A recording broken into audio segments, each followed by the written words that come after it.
биринчиси реабилитацияга болгон толук укугубузду судья канааттандырды. Мен жана айткандай материалдык доонун баары өкмөткө коюлат экен.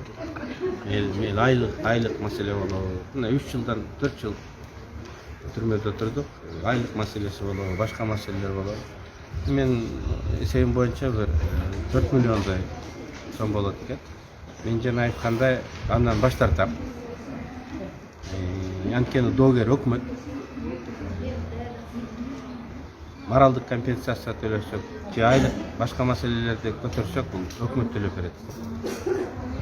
Бүгүн финансылык кризис болуп турганда, өкмөткө акча жетпей атканда, ковидтин 3-чү толкунуна даярдыгыбыз начар болуп турганда, мен андай компенсация сураганым туура эмес болот. Мен андан элдин пайдасынан баш тартам.